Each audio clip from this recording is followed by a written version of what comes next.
Hey guys, how's it going? And welcome back to another live stream, to a very special live stream. I know we're going to be talking about a specific subject as we usually do on here every single Thursday afternoon, but today we're also celebrating a very special event. I'm finally remonetized. That's right. So happy. Oh my gosh. What a good day it is. And again, this is why I was a little late, because unfortunately, I had to take care of that real quick. But we're back, guys. We're back, rolling on all cylinders. And man, it's been a hectic month or so, to say the least. But anyways, we are back, and everything's back on schedule, and you already know the deal. So again, for those of you guys that are new out there and don't know the schedule of the channel on a regular basis, I do live streams every single Thursday. We talk about a specific subject, but we like to expand a lot deeper and take questions, and again, just converse with the community and all that stuff about whatever subject it is we're talking about on Thursday. So again, we go live on Thursdays. On Sunday, I drop a video. So every single Sunday, you always expect the video. And on Tuesdays, okay, expect the video. Now, Tuesdays, it all depends, on how busy I am. Again, I have other channels as well. I got a lot of other stuff I got going on. But regardless, I always try to do those 3 days. Okay, so for sure, I'm always here. Very rarely am I not here on a Thursday or Sunday. But again, I haven't really missed a Thursday or Sunday in a very long time. So again, knock on wood, it all stays that way. But anyways, so again, Thursday, Sunday, Tuesday, that's the schedule we're back on, and now we're remonetized finally after a hectic month, just dealing with that issue. We're back. So again, before we get started, as you guys know, I'm just waiting for people to get the notifications for them to join the show before we really start talking about this said subject, which today we're going to be talking about safety in Mexico. What's the deal, with safety out here? Again, right there, as you guys can see in today's live stream, I'm showing you guys a walk around downtown Guadalajara. In fact, we're going into El Mercado de Abastos, and as you guys can see, from some, depending on who's looking at it, some people might even look at what you're seeing there is a little dangerous. But again, this is why I like to strap the camera onto myself, and I like to, show you exactly how things look and all that good stuff. So again, we're going to talk about that in depth today, safety. Again, why did I choose the Guadalajara video? Well, because I live in Mérida, Yucatan, and for those of you guys out there that know, Mérida is the safest, if not one of the safest places in all of the Americas. It's not just the safest place in Mexico, but it's also one of the safest in all the Americas. So, it's kind of like a little bit of a moot point talking about safety in this region per se, even though it, again, is very safe. And we're going to be talking about, what will make sure, what things that you can do to make sure that it's always going to be safe no matter what. But again, we're here in Guadalajara, and, again, this was back when we were visiting last year, and that was when we were spending the whole day in downtown Guadalajara. And at this point in the video, we had already made our way all the way to the market. Basically where the locals hang out, not where the touristy area is, but, back, down where the locals hang out and, do all the stuff. Again, it's the main market, the black market, the market, every market. Okay, so anyways, so that I just decided, hey, let's walk around here. Let me show you this in the background while we're talking about this. So anyways, I want to give a big shout out to everyone in the chat so far. We got Humberto, Teresa, Megan, Naru Jaluf, D-Mao, In Autotech, and everybody else out there. ING Autotech. Shout out to everyone out there. Welcome into the show. And again, yeah, today I was not expecting to get monetized today per se. Because I thought it was going to be tomorrow. I wasn't too sure, but the page that I have to kind of keep an eye on in order to to get the remonetization going. I kept refreshing it and refreshing it, hoping for the best. And then, yeah, thank God, right before I went live, the thing popped up that I could get start the process to get remonetized again. And so I was like, all right, I gotta take care of this first ASAP. And so that's what I was taking care of. It took a little, few minutes, and that's why I was a little late today. So again, thank you guys so much for your patience. And I guess let's start rocking and rolling. Before we rocking and roll real quick though, I do want to show you, hold on a second. Where's all right, I wanted to show you. So again, thank you guys so much, okay, out there, for all the help that you guys provided with the GoFundMe, okay? Because one second, let me close the door. Gizmo just came in. In fact, I think maybe you guys can see Gizmo back there. He's up behind Lambo. He's just hanging out. Here, hold on a second. See him back there? Hold on. I know you guys want to see Gizmo. There he is. Hey! Shout out to the Gizmod. All right, so anyways, he's hanging out with us today because it's extremely hot and humid out there. It's, it's the middle of July, middle of summer out here in one of the hottest regions of Mexico where I live out here in the Yucatan. And so he's out here just hanging out in the air conditioner with Lambo and everybody else. So shout out to Gizmo. All right, back to the show. But anyway, so as I was saying, I want to give a big shout out to everyone out there that helped the show, okay? Back when I got demonetized a month ago, again, I don't want to go through all that again because, I already did a full episode, a full live stream on that when it happened. But yeah, anyways, back when I got demonetized, basically a lot of you guys out there in the audience, especially the ones that know me very well, you guys reached out to me directly and said, hey, let's start a GoFundMe. Let's start, something to keep you going. Because remember, I basically said, hey, I'm going to go out. I'm going to have to go out there and get back to work, get a real job because, my actual job, was not going to be providing any funds anytime soon. So yeah, that was the deal. But I did offer you guys to continue making videos as long as you guys were willing to support the show, meaning crowdfund the show. And well, guess what? You did. You crowdfunded the show, and I was able to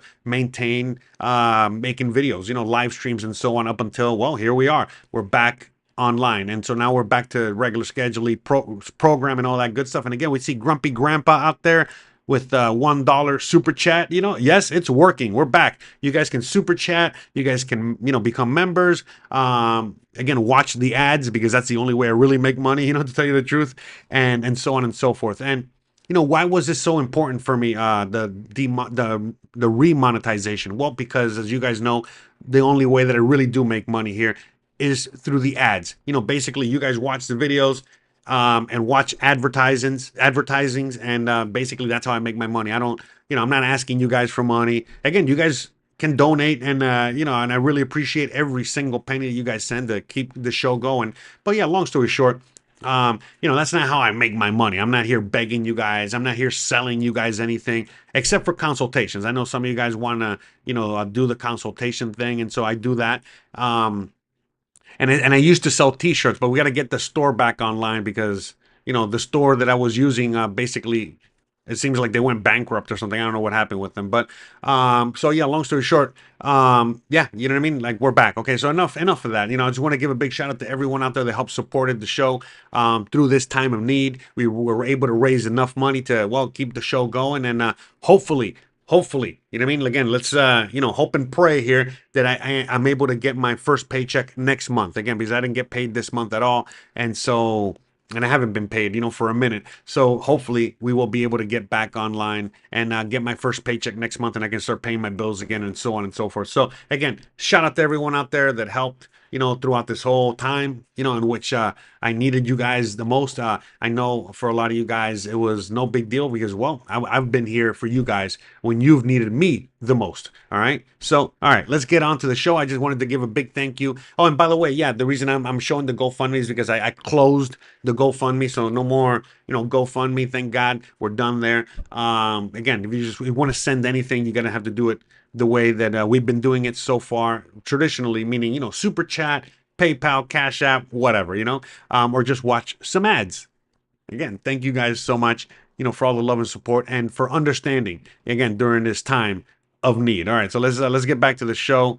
All right, where was I? I know we left off there. All right, we're walking around there. So anyways, So shout out anyway to everyone out there. Okay, so um, let me see. Teresa says, "How does Mexico determine lending options for financing, or if I qualify for a loan to buy a home in Merida?" Okay, I've talked about this many times before. In fact, I did a full video on banking in Mexico, and we're going to be talking more about banking. In fact, I got an episode on banking. Well, not an episode on banking. I actually interviewed a good friend of mine.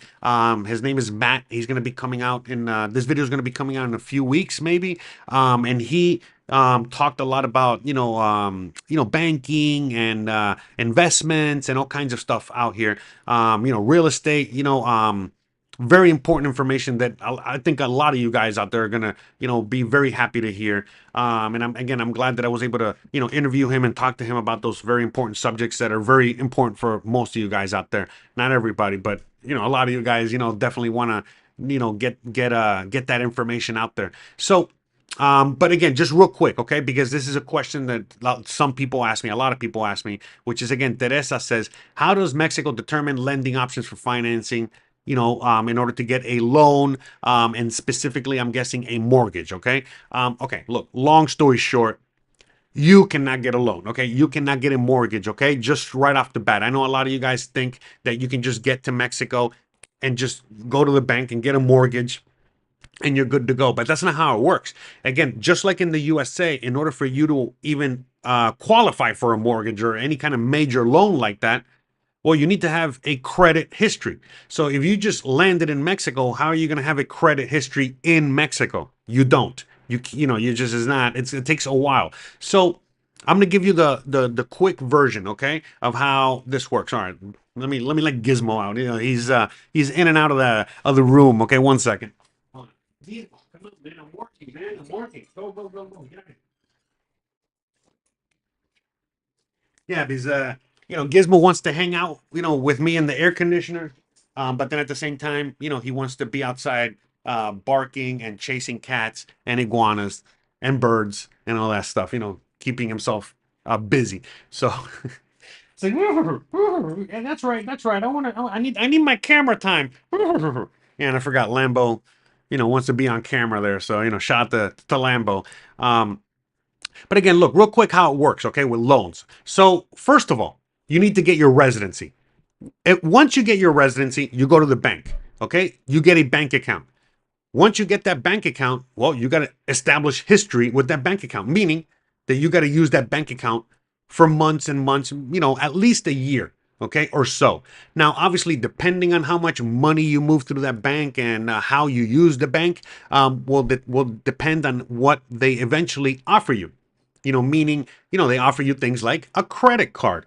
Okay, so eventually they'll offer you a credit card. Okay, again, depending on your income level and your situation. Okay, will depend on how quickly and how much they offer. Okay, but I'm just giving you what happened to me. So eventually you'll get a credit card. And once you get that credit card, you start using that credit card. All right, and obviously, as you use that credit card, that will build your credit. So in my case, again, I already kind of know how the game works, from coming from the USA. So I got my credit card and then I was just using it and paying it off. Just like an American Express, meaning I never held a balance. All right. So I would just get my credit, I got the credit card and I would use it and I would pay it off every month and so on and so forth. Eventually, I was offered loans. Now, of course, I did not take any loans because the interest rates on these loans are like 33%, 30 something percent, even close to 50%. And so that's how you get a loan. That's how you establish your credit to get a loan. All right. So again, it takes a while. It takes a long time, but you have to do several steps to get there. But long story short, if you're going to get a loan, okay, with a 33%, interest rate, I mean, think about it. Think about how much money you're going to be paying the bank.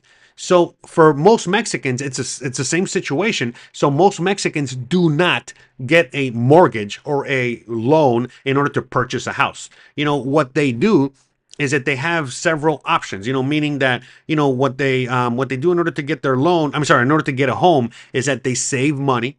Okay. They save a lot of money and then they use that cash, to buy the house. Obviously for many cases, there's not, it takes all, you can't save all the cash, in order to buy a house. So there's a program called Infonavit, okay, only available to Mexicans, okay, at the time. None of you guys out there in the audience, maybe one of you guys in the audience will eventually maybe qualify for something like Infonavit, but it's very rare. Usually, what Infonavit is that, once you enter the workforce, at the very young age of like whatever, 16, 18, 20, and you start working for any company out there that pays you a paycheck, in the USA, when you get paid in your paycheck, you get deductions. You get your taxes deducted, you get your FICO, Medicare, Medicaid, you get all that stuff deducted, right? So in Mexico, it's something similar. You get a few deductions out of your paycheck, but one of the things that you get deducted is Infonavit. And what is Infonavit? Infonavit is basically a basically kind of like Medicare, Medicaid fund, a retirement fund thing, but it's only for housing. And so the money goes into that account. And then as time passes, you obviously build up that account, you build credits, you build money in there. And then people use the money in the Infonavit alongside with the money they saved, alongside with, whatever else. And then that's how they purchase the house. Now, many times, not many times, sometimes that is not enough for the house. So then what they do is, and then they get a loan. But the loan is only for a small portion of the house. Okay, so the majority of the house is paid through cash or Infonavit or these other, vehicles. And then if, worst case scenario, they don't have enough, then they get the loan. And then on top of that, not only do they get that loan at the super high interest rate of 33% or more, but then they're able, but most Mexicans, what they end up doing is that they end up paying that loan a lot quicker than the end date. So meaning, obviously the quicker you pay off the debt, the less interest you got to pay. So most people that take out any kind of debt, they try to pay that loan immediately because of the interest rates being so high and so on and so forth. So it's a very different system out here. And that's why, for many people that come from the USA, they find it difficult to obtain a house here because they don't have the same resources that a Mexican has. And this is, the route that I'm telling you is the route that a Mexican that has zero access to housing gets, okay? Because the reality is that for most Mexicans, what happens is that they just inherit a house. So for example, many cases, I'm sorry, in many situations, there might be a couple that gets married, okay, and the husband will get a house inherited to them from their parents. The wife gets a house inherited to them by their other parents, and then they might buy a house. And then before you know it, before they're 30 years old, they got 3 houses. Okay. Where in the USA, you can't, you don't even have one house. So again, the situation that I was telling you about was the extreme situation where nobody's inheriting anything. They have no access to any kind of housing like that, and they have to buy it on their own, and they're poor. Okay. So when you're coming from the USA and you have zero money, well, then you're going to have to do what I do, which is rent. And that's it. You know what I mean? And then eventually save up enough money, then maybe you can buy a house. I mean, that's it. You know what I mean? That's what, because a lot of people ask me, hey, Jose, how come you haven't bought a house? Because I don't have any money. I don't have that kind of money. I mean, I literally had to do a GoFundMe, just because I got demonetized the other day, so, I mean, give me a break. So, but again, it doesn't mean that I have no access to housing. You know what I mean? Of course I have access to housing. I live in an amazing house for, again, $650 a month. All right. But with that said, yeah, you know what I mean? I have to go and take the extra steps necessary to save a lot of money and, to do, my due diligence and work in order to get housing, my own house, my own property, for me and Christian. All right. So, and in this case, since Christian, she's a Mexican national, she's born in, Christian is right there. That's my wife, the one in the white shirt and the pink pants, so that's my wife. And so, but yeah, basically, if I were to get a home, I would put it in her name. Okay. And why would I put it in her name? Well, because that's the job of a husband, of a man. Again, I know everybody has different, descriptions of all this, but at least for me, that's what I do. You know what I mean? I like, I'm the sole income provider, and I like to, be the man of the house. She is the wife of the house, and so on and so forth. So, obviously, with that being said, I want to set her up, for, success, meaning if anything were to happen to me, again, knock on wood, nothing happens, right? But if anything were to happen to me, well, then she at least has her house. And then she would only have to worry about, paying her, paying for food, utilities, and that's about it. You know what I mean? Because the house would be paid for. And in Mexico, property taxes can be as little as $25 a year, to, obviously hundreds of dollars or more a year. Now, obviously, depending on where the house is. But a typical house that we would probably purchase, the property taxes on that is somewhere around, 25 US dollars to 100 US dollars tops per year. So again, affordable. So no matter what the situation is, as long as she has a house, everything else she can figure out. You know what I mean? It's not like it's a lot of money. As you guys know, we talk about cost of living on the channel as well. It's more affordable than anything else. And again, by the way, this is also why Mexico's a lot safer. Today's episode is about safety, right? So we're going to be talking about safety. But, this is also why, things like safety, are, so different out here than they are in the USA. Well, because simply everyone out here has to work.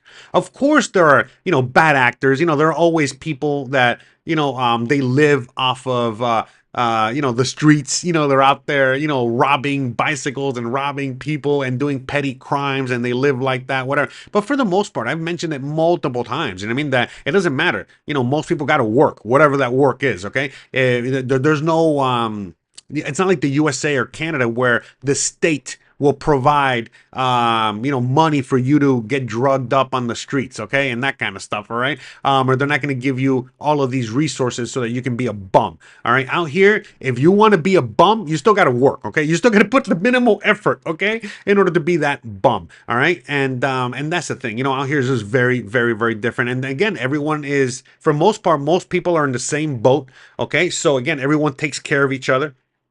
So even if let's say that right now there's some sort of crime in this market. Let's say somebody out there, steals somebody's wallet and they're chasing him through the market. Listen, they're not going to get very far.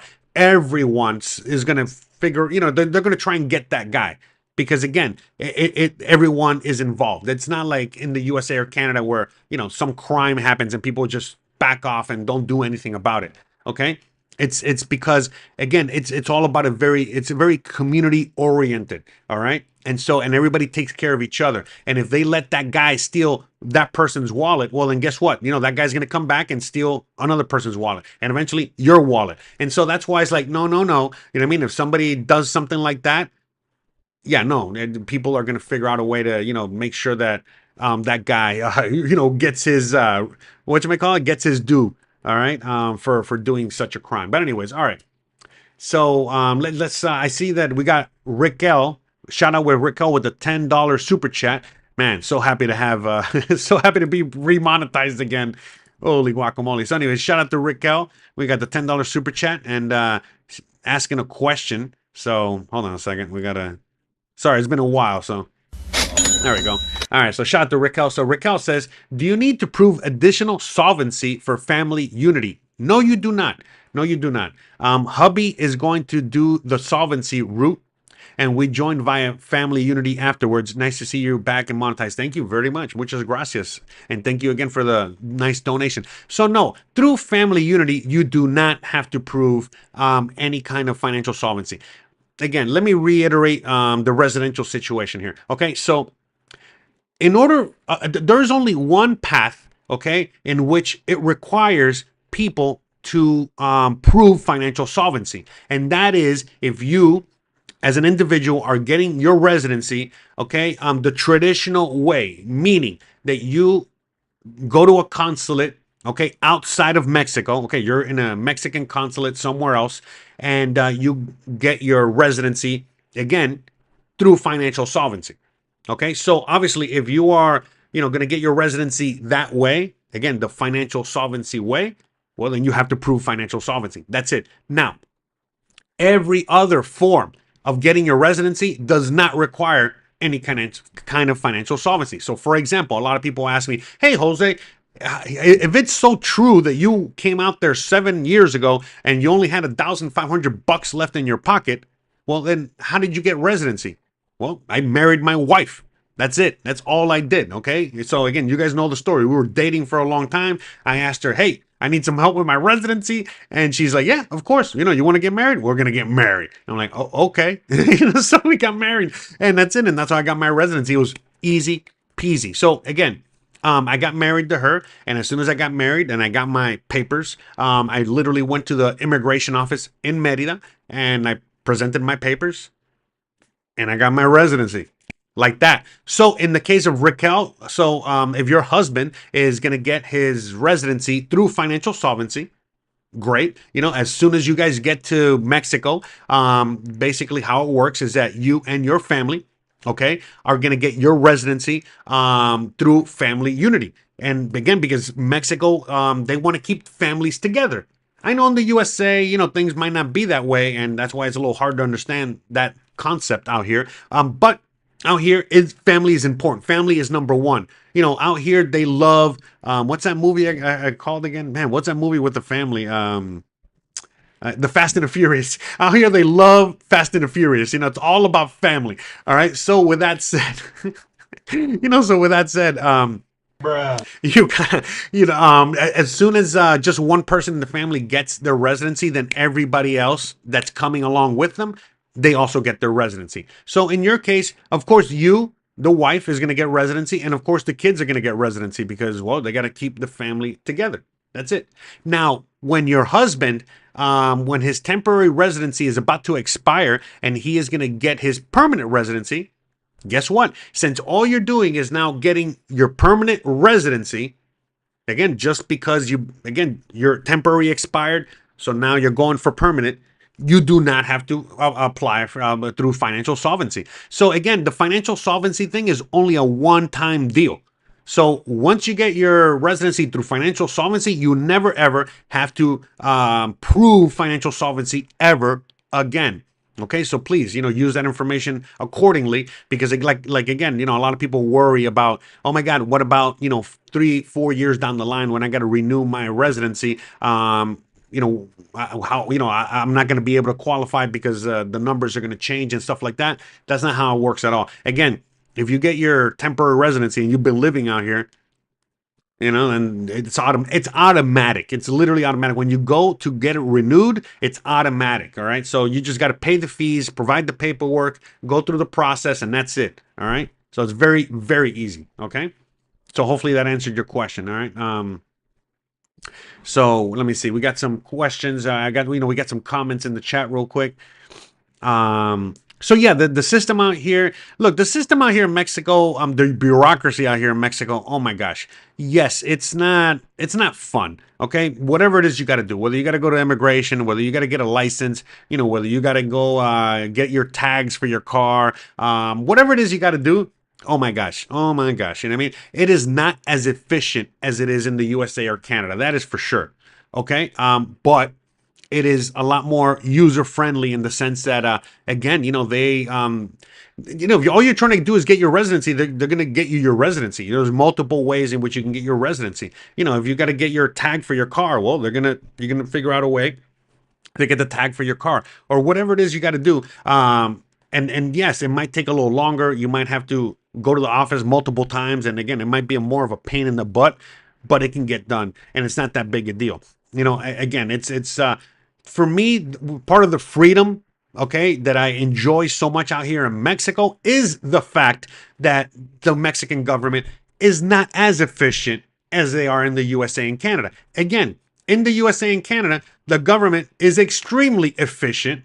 And well, I mean, that's part of the reason why, you've lost most of your freedoms and things kind of suck because they're so efficient. Not only are they efficient, but they're also efficient in enforcing the laws and making sure to, get, you're going to get in trouble if you don't comply. We're out here in Mexico. It's not like that at all because not only is it not efficient as it is back home, but the enforcement aspect, the enforcement wing, aka the police, the government, whatever, but the enforcement of the laws, the enforcement of all these things is also lacking. Okay, so not only is the government not as efficient, but also authority. So that's why it's you got more freedom because for just the fact that it's not as efficient. So again, for many people, they might not enjoy that aspect of Mexico, and in fact, some people in Mexico, some people that come to Mexico, might look at that as one of the reasons as to why they don't consider themselves safe in Mexico, because of the inefficiencies of government, inefficiencies of the police, and so on and so forth. Because again, we've talked about it multiple times. Again, going, sticking to safety. That's what this video is about. This live stream is about, right? Safety. For a lot of people, they're used to being in the USA or Canada or Europe or whatever, and anytime anything happens, they just go beep boop boop boop boop 911. Hey, I need the police out here because my neighbor is farting too loud. By the way, this actually did happen. Okay, I remember this. I read a story where some guy literally, got the police, knocking on their door, okay, because something happened where he had a bad taco. This is in the USA. Okay, where somebody was having a bad taco and obviously he was exploding the bathroom. And so the neighbor was like, oh my God, the noises coming out of my neighbor's bathroom are so loud. And they called the cops on the guy. Are you kidding me? So yeah, that's not gonna happen here. Like I like obviously, you know what I mean? Like people complain about sometimes the neighbors, being too noisy, and the cops can't do anything about it. So out here, the police are very inefficient in many aspects. In fact, here, I'm going to show you a quick video so I can show you exactly how inefficient the police can be out here. Okay, because I love showing this. To me, it's one of my favorites. Again, it's not for everybody, but hey, whatever. I got to show this real quick. Hold on a second. I got to here. Save. There it is. Okay. Yeah, you got to check this out. You're going to love this. Okay. So, one second. So this is like typically what could happen out here in Mexico. Now, again, this is not all the time. This is not everywhere. Not all the cops are like this. This is not, a. I don't want to say it's not a typical situation, but it kind of is. You know what I mean? It is and it isn't. But look, these are the things that could happen out here. Okay, here, just so you can get an idea. Okay, so look, check this out. Okay. I'll let the video speak for itself.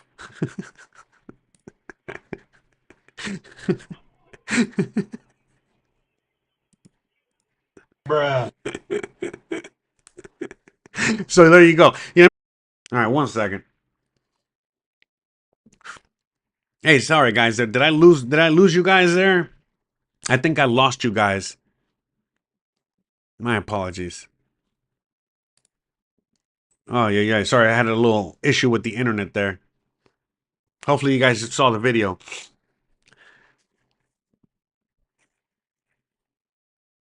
Oh, okay. You guys saw the video. Okay, good. Yeah, sorry, because sometimes I have little issues here with the internet. Okay, yeah, sorry. What was I going to say? So yeah, long story short, I mean, that's like a very typical thing out here. So look, I mean, in Mexico, so this is why a lot of people, what they end up doing is that they end up, they have dogs. A lot of people are like, they ask me, it's like, hey, Jose, how come there are gates everywhere? How come everybody has bars on their window? Well, it's to, it's to keep intruders away. Again, not just people, okay, that are looking for crimes of opportunity. All right. But also animals, again, out here, many people, they'll just leave the windows open, okay, in order to get the breeze in, okay, in order to save on electricity. All right. So, but long story short, people have to take matters into their own hands, okay? And many times when the police refuse to do anything, the people basically, they do a community, whatchamacallit, a community outreach or community, whatchamacallit, what's it called when, anyways, when the community comes together to get the guy. So long story short, okay, and like I showed you in that video, all right, I'm gonna show it to you again real quick so you guys can, all right. So in the case of, like, for example, like something like this happens, right? And now all of a sudden this guy, is all over the neighborhood, basically doing the same thing all over the place. The police are not doing anything about it. You can, have, you can get a police report. You can get the police to try to do something about it, yada, yada, yada, and they don't do nothing about it. So eventually what the people do in the neighborhoods, they get tired of that situation and they'll just grab the guy themselves, okay? And they'll punish him themselves. Depending on the situation, you know what I mean? Depending on how they're going to punish him. And many times, they even tell the cops, hey, listen, if you don't get this guy out of here, meaning you don't make him disappear, you put him in jail, you put him in another part of town, whatever, you get rid of him, we're going to get rid of him. like literally get rid of him. Okay, so and that doesn't end well many times. Okay, so that's the thing. I mean, out here it's a different thing. A lot of people have to take responsibility for a lot of their own actions. Okay, a lot of their own safety, and that might not be for everybody. For a lot of people, that might be an issue. Look, I myself, again, this is why I gotta constantly remind you guys my background and where I come from. I come from Miami, Florida. Okay, and in Miami, Florida, and I grew up in the 80s, in the 90s out there. Long story short, I mean, it was very similar. Many times you could call the cops. They're not going to do much, or they couldn't do much. Okay. So you just had to figure it out on your own. Sometimes, again, I'm sure you guys are aware, you call the cops to help you out, and then you're the one that gets in trouble. You're the one that might get arrested. You're the one that has to deal with whatever situation. So in many cases, for many of you guys out there, you guys are already used to living in a similar situation in the USA, where the cops are basically not only useless, but they're not, they're inept, and they're not going to do anything, except maybe again get harass you over anything else. So most people have to take matters into their own hands. Okay. Again, I'm from Florida. We come from a stand your ground state. All right, that kind of stuff. So that's why crime out there. Sure, we have crime in Florida, but it's most of the people that are committing crimes, they know that the person on the other side, might have a gun and willing to use it and protected legally to use it. So out here in Mexico, even though look, again, Mexico is very similar to being in California or New York, that if you get caught, okay, defending yourself, with the gun, defending yourself with, a weapon, or whatever it is, commit, that is committing a crime, yada yada yada. So you can get in trouble. But again, since everything is so relaxed, the enforcement isn't as good, all that other stuff. Again, most people just take matters into their own hands. All right, and that's it. It's as simple as that. And then most people have no repercussions. They're not going to face any kind of penalties for defending themselves and protecting themselves. All right, so for a lot of people, they come from different parts of Canada or the USA, where something like that is very foreign to them, where they're used to just calling 911, calling the police and having them take care of it. Then yes, of course, Mexico might not be for you, or it might be very scary, or it might not be as safe, as what you might be used to. But if you're coming from a major city, especially these days, that's dealing with a lot of crime, that's dealing with where you guys can name them in the chat if you want, but you know what I mean. A lot of undesirable, bad hombres on the street, and basically the cops are not doing anything about it, and you can't do anything about it except defend yourself. Or yeah, sorry, I don't know why I keep.